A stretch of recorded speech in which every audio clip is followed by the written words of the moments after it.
ہمیں محنت سے کام کرنے کا بھی حکم دیا گیا ہے، محنت سے کام کریں گے،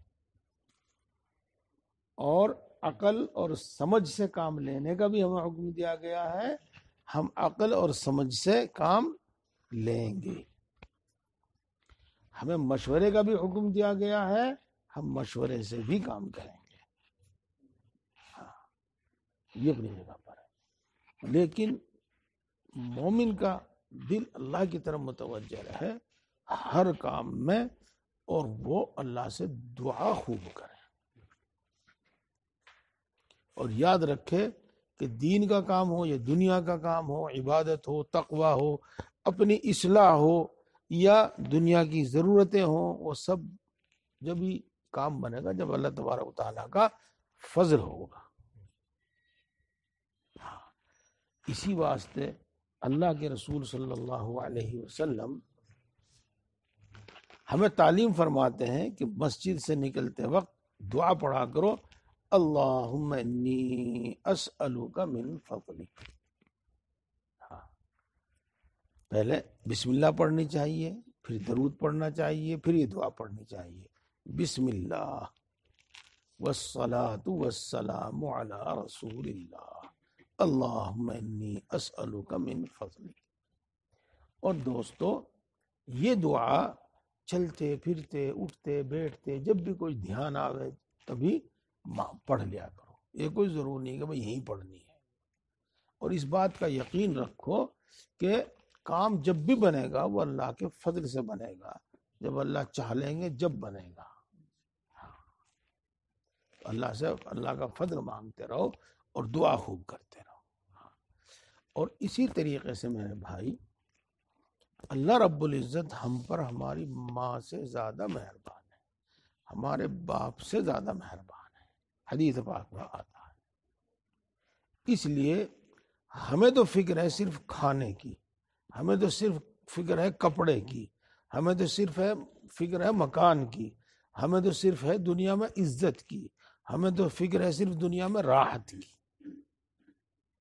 جبکہ اللہ تبارک و تعالی یہ بھی چاہتا ہے، اور بلکہ یہ زیادہ چاہتا ہے کہ میرا بندہ بری عادتوں سے بچے، اور میرا بندہ برے کاموں سے بچے، اور میرا بندہ کفر سے، شرک سے، رسموں سے، بدعتوں سے بچے، اس واسطے کہ اس زندگی کے بعد جو ہمیشہ ہمیش کی زندگی ہے، چاہے وہ عالم برزخ ہے اور چاہے وہ عالم آخرت ہے، وہاں پر نہ دولت کام آئے گی، نہ عہدہ کام آئے گا، وہاں اعمال کام آئے گے۔ اس لیے اللہ یہ چاہتا ہے کہ میرا بندہ برے کاموں سے، بری عادتوں سے بچے، اور بندہ یہ چاہتا ہے کہ اللہ یہ چاہتا ہے کہ میرا بندہ اچھے کام کرے، عبادت کرے۔ اب دیکھو آپ، ہمارا بچہ جتنا پڑھائی لکھائی میں دھیان دے گا اتنی ہمیں اس سے محبت ہوگی، بولو، جتنا بڑوں کا احترام کرے گا اتنی ہمیں اس سے محبت ہوگی، جتنی بڑوں کی خدمت کرے گا اتنی محبت ہوگی۔ اور اگر اس کے الٹا اگر ہم اس کو دیکھتے ہیں، گالی گلوچ کرتے ہوئے دیکھتے ہیں، تو ہمیں دکھ اور تکلیف ہوتا ہے۔ ہم اسے دیکھتے ہیں کہ آوارہ بچوں کے ساتھ گھوم رہا ہے تو ہمیں دکھ اور تکلیف ہوتا ہے، اور ہم دیکھتے ہیں اس کو کہ جو ہم نے پیسہ دیا ہے اس کو وہ بیکار اڑا رہا ہے، تو ہمیں اس سے دکھ اور تکلیف ہوتا ہے۔ وہ پڑھ نہیں رہا ہے، کام نہیں سیکھ رہا ہے، جس کام پر اس کو بھیجا ہے وہ کام نہیں کر رہا ہے، تو ہمیں دکھ اور تکلیف ہوتی ہے۔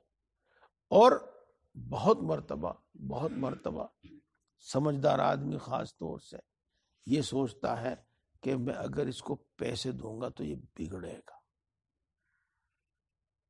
یہ خیر، اس لیے بات کروں کہ اللہ کی رحمت کو متوجہ کرنے کے واسطے، اللہ کے فضل کو متوجہ کرنے کے واسطے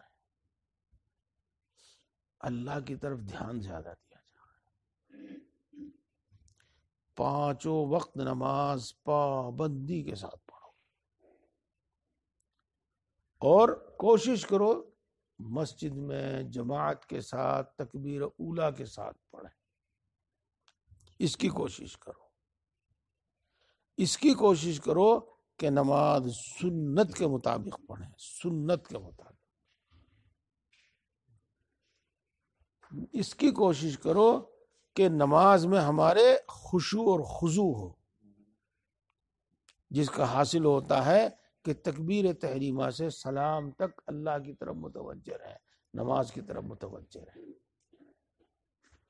ہماری نماز میں اخلاص ہو، اخلاص صرف رضائے الہی کے لیے ہو اور کوئی دوسری غرض نہ ہو، تو نماز کو کامل کرنے کی فکر کرو، یہ چیز سیکھو عمل میں لاؤ، سیکھو عمل میں لاؤ، سیکھو عمل میں لاؤ، اور جہاں دشواری ہو پوچھو، جہاں دشواری ہو پوچھو۔ ایک کام تو میرے دوستو یہ کرنا ہے۔ اب دین میں ہمیں سہولت دی ہے، جماعت سے نہیں پڑھی تو بغیر جماعت کے سے ہی پڑھو، مسجد میں نہیں آ سکے اپنی دکان پہ، اپنے دفتر میں، جہاں بھی ہم ہیں، گھر میں، وہاں نماز پڑھو۔ اور آخری درجے کی بات یہ ہے، آخری درجے کی بات یہ ہے کہ اگر وقت پر نہیں پڑھی گئی تو قضا پڑھو۔ جی، یہ نہیں کہتا میں، اللہ بھی نہیں کہتے، اللہ کے رسول بھی نہیں کہتے کہ بھئی ہماری کوئی نماز ہرگز نہ چھوٹے، نہیں، عذر میں، سستی میں چھوٹ سکتی ہے، لیکن کسی مسلمان کے ذمہ کوئی نماز، قضا نماز باقی نہ رہے، سمجھے میرا مطلب؟ کسی مسلمان کے ذمہ کوئی قضا نماز باقی نہ رہے، اس کا مطلب یہ ہوا کہ فرض کرو چھوٹ بھی گئی تو اگلی نماز پڑھنے سے پہلے پچھلی چھٹی ہوئی نماز پڑھ لو، اگلی نماز پڑھنے سے پہلے پچھلی چھٹی ہوئی نماز پڑھ لو۔ اگر آپ کی جماعت بھی چھوٹ جاوے تو چھوٹنے دو، پہلے چھٹی ہوئی نماز پڑھو، قضا نماز پڑھو، پھر ادا نماز پڑھو۔ بعض صورتیں تو ایسی ہیں جس کو کہتے ہیں صاحب ترتیب، وہ آپ سب تو نہیں سمجھ سکیں گے کہ سمجھنے والے سمجھ رہے ہوں گے۔ جو صاحب ترتیب ہوتا ہے، اگر وہ یاد ہوتے ہوئے کہ میرے ذمہ ایک نماز ہے، میرے ذمہ دو نماز ہے، اور پھر ادا نماز پڑھے تو اس کی ادا نماز ہوتی نہیں،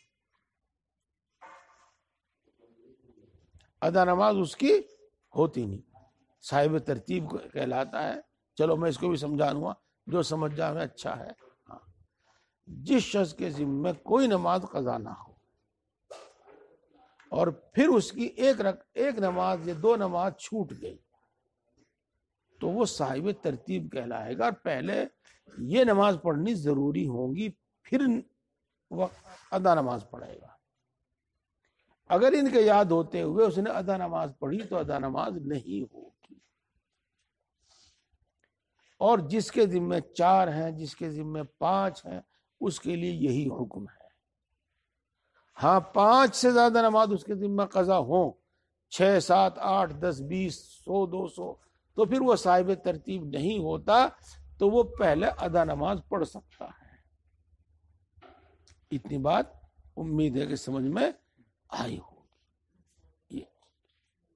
اور یہ نمازیں نئی ہوں، یعنی اب چھوٹی ہوئی ہو، یا پرانی ہو، بھائی 10 سال پہلے، 5 سال پہلے نہیں پڑھتے تھے ہم نماز، اس وقت کی نمازیں ہیں، بہرحال ان نمازوں کو جلدی سے جلدی پڑھو، جلدی سے جلدی پڑھو، اور کوئی نماز اپنے ذمہ باقی نہیں رہنی چاہیے۔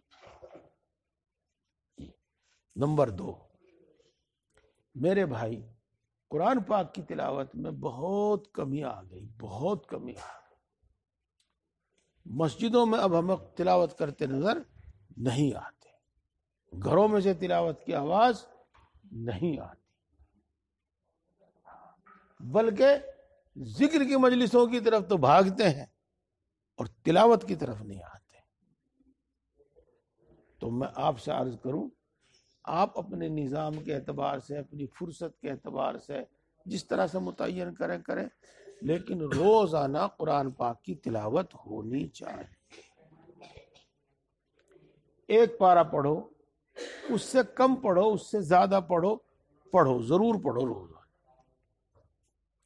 بلکہ آپ میں سے ماشاءاللہ جو حافظ ہیں، قرآن پاک یاد ہے، جوان آدمی ہیں، ان کو چاہیے کہ تہجد میں اور آخری رات میں، آخری شب میں، تہجد میں ایک پارہ، کم سے کم ایک پارہ نوافل میں پڑھا کرو، تہجد کی نفلوں میں پڑھا کرو. اس کی برکتیں انشاءاللہ دکھائی دیں گی آپ کو. کیا برکتیں ہیں وہ میں بھی بتاؤں گا آپ کو، وہ بھی برکت ہے. بہرحال روزانہ قرآن پاک کی تلاوت ضرور ہونی چاہیے. اسی طریقے سے ایک بات رہ گئی، حتی الامکان جہاں تک بھی ہو سکے عذر کا حکم الگ ہوتا ہے، وہ پوچھ لینا چاہیے. اصل حکم بیان کیا جاتا ہے. نماز سے پہلے کی سنتیں پڑھو اور نماز کے بعد کے سنتیں اور نوافل ضرور پڑھو. جی ہاں، عرض کیا کرتا ہوں میں، جانتے ہیں آپ، اشراق پڑھو نہ پڑھو، چاشت پڑھو نہ پڑھو، اوابین پڑھو نہ پڑھو، لیکن نمازوں کے بعد جو نفل ہیں وہ ضرور پڑھو، وہ ضرور پڑھو. ان کی ایک خاص فضیلت ہے اور فرض نماز سے ان کا ایک خاص تعلق ہے. ہاں ابھی شروع کرتے ہیں. تو نوافل یہ پڑھو، اور جتنے نوافل ممکن ہو اتنی پڑھو. ہاں، تو دوسری چیز ہوگی قرآن پاک کی تلاوت. اور ایک تیسری چیز بے حد برکت کی چیز ہے، بے حد برکت کی چیز ہے، اور ہر وقت آدمی ذکر میں رہتا ہے، اور وہ یہ ہے کہ مسنون دعائیں یاد کرو، اور جس وقت کی جو مسنون دعا ہے اس وقت اس کو پڑھو. ہر وقت اللہ کی طرف دھیان رہے گا، ہر وقت دعا میں، ہر وقت ذکر میں. تفصیل انشاءاللہ پھر بتاؤں گا. یہ 3 کام ہو. اور چوتھا کام یہ کہ اپنے آپ کو فضول باتوں سے، فضول کاموں سے، فضول سوچ سے بچاؤ. فضول سوچ سے بچاؤ، بلکہ زیادہ تر اللہ کی یاد، اللہ کے دھیان میں رہو. یا اللہ، یا رحمان، یا رحیم، یہ اللہ کے 3 نام ہیں. انہیں کثرت سے پڑھا کرو، کثرت سے پڑھا کرو. انشاءاللہ آتا ہے، بزرگان دین بتلاتے ہیں کہ جس کام کی نیت سے پڑھو گے انشاءاللہ وہ مراد، وہ کام پورا ہوگا. اور اللہ کی یاد تو ہے ہی، اللہ کی یاد تو ہے. 4 کام یہ کرنے کے ہو گئے. اور 5واں کام، گناہوں سے بچو. گناہوں کو، اور خاص طور سے ان گناہوں کو جو عام طور پر ہو رہے ہیں اور سب کر رہے ہیں، زیادہ تر لوگ کر رہے ہیں. ہم نے ان کو برائی کی فہرست سے ہی نکال دیا، ہم نے ان کو گناہوں کی فہرست سے ہی نکال دیا. اور تو گناہوں سے بچو، گناہوں سے بچو. حضرت شاہ ابرار الحق صاحب نور اللہ مرقدہ نے 50 گناہ لکھے تھے، اور بعد میں 75 تک وہ لکھوائے تھے. بڑے بڑے گناہ، مشہور گناہ. وہ ترتیب دینے میں اور کچھ لکھنے میں 90 تک پہنچ گئے ہیں وہی گناہ، لیکن لکھنے میں کچھ فرق ہوا ہے. اور ان کو میں نے ہر گناہ کی اچھی طریقے سے وضاحت کر کے اس کو سمجھانے کی کوشش کی ہے. وہ گروپ میں موجود ہے، ایک دوسرے کو پہنچا دیں اور گناہوں سے بچنے کی فکر کریں. یہ 5 کام ہوئے، ان کا اہتمام کریں. اور کچھ نہ کچھ دین ضرور سیکھیں، اور روزانہ سیکھیں. اور اس کی صورت یہ ہے، خاص طور سے آپ میں سے جو اردو پڑھے ہوئے ہیں وہ کوئی نہ کوئی کتاب تھوڑی سی پڑھ لیا کریں، جس کو کہتے ہیں 1 صفحہ 2 صفحہ ضرور پڑھ لیا کریں. اور ذکر کا جو معمول ہے وہ ضرور پورا کیا جائے۔ میرے دوستو، کیا بتایا جاوے، اپنی حالت بتانا ذرا مناسب نہیں رہتا۔ ہاں، صبح کو تہجد کے وقت ذکر کرنے کے بعد اور 12 تسبیح پڑھنے کے بعد اور 12 تسبیح پڑھنے کے دوران دل کی جو حالت ہوتی ہے وہ باقی وقت میں نہیں ہوتی۔ اور روزانہ یہ غذا مل جاوے اور روزانہ یہ چیز تازہ ہو جاوے تو روزانہ ایمان میں، عمل میں، آخرت کی فکر میں، تقوی میں ترقی ہوتی ہے۔ میرے بھائیوں کہتے ہیں نماز کو جی نہیں چاہتا، میرے بھائیوں چاہتے ہیں ذکر میں جی نہیں لگتا۔ بھائی ان پر لگو کرو، انشاءاللہ العزیز جی بھی چاہنے لگے گا۔ اللہ تبارک و تعالی توفیق عطا فرمائے۔